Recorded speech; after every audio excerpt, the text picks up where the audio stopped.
Yes, ma'am. You said earlier that the Muslim doesn't believe in a reincarnation. What do they believe happens after death? Yes. The Muslim does not believe in reincarnation. What we believe in is the same as the Christians.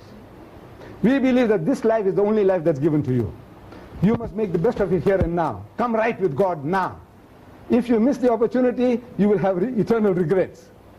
So we do not believe in reincarnation. This is a Hindu idea.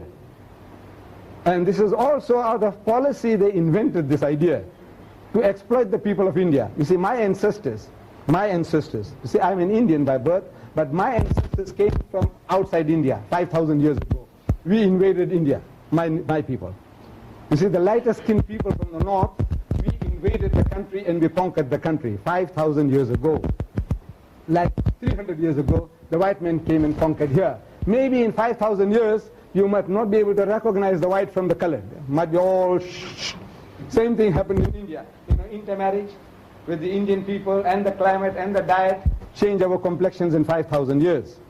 But now, my ancestors, when they conquered India, they were a highly civilized people, cultured people. 5,000 years ago, they made gold jewelry as modern as today's jewelry. I go to excavation works in Pakistan at a place called Taxila. Around there, at the excavation works, there is a museum, and I went and saw there jewelry as modern as today's jewelry made by my ancestors 5,000 years ago. 3,000 years before Jesus was born. They had a waterborne sewerage. Waterborne sewerage in that part of the world. They made muslin cloth, a yard muslin cloth, you can hold it in the palm of your hand. So when they conquered the land, they were only about 10,000, men, women, and children. They came with the sword and the spears. And the people of the land were very docile. So they conquered the nation, but they realized that sooner or later these people, even the worm turns, even the worm turns. So as soon as they realize that these people are not more numerous than us, they are not physically stronger than us, what is making them to rule? So the sword and the spear. So we'll also get the sword, we'll also get the spear. So they said, no, these people will overcome us. Superiority of numbers, by the millions compared to us. So he said, look, we will brainwash these people into a religious belief. So my ancestors found them worshipping a god called Shiva. Siva. So my ancestors, the philosopher, says, you see, we also worship the same god, but we call him Shiva. What's the difference? No, you say Siva, we say Shiva, same god. But you see, this god, when he wanted to create man, he took the form of Brahma. Brahma, the creator. As the creator, from his head, he created the Brahmins, the priestly caste. From his arms, he created the Rajputs, the warrior caste. From his stomach, he created the merchants and the farmers. And from his feet, he created the untouchables, you, teeming millions of India.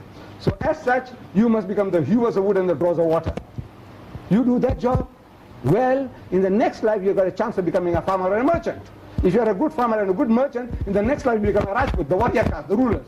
And if you are a good ruler, then in the next life you become a Brahman. Once you become a Brahman, you don't have to be reborn. You merge. When you die after that, you merge with the infinite. You become one with God, and you rule the universe. It worked. Beautiful. It worked. You see, it's so nice, seems so reasonable. You know that, look, you got a chance, you got a hope. You just you are a good sweeper, be a good sweeper. You're a sweeper, what you do? Bury dead animals, you do that job well. You carry those buckets, you do that job well, there's a hope for you. So this is the stop they gave the millions of people in India and said, now you will be reincarnated. You'll come back again. If you haven't made the grade, you come again, and you come again, and you come again until you reach perfection. This is the theory, man, in a nutshell. We say, no, this theory sounds so beautiful, but it is not true. Because it sounds so nice, sounds logical, but at times logical things are very illogical. So we do not accept the theory of reincarnation. We say this life, like the Jew and the Christian and the Muslim, we are one. On this, that this life is the only life you have, you must come right with God here and now, otherwise you will have to pay the consequences.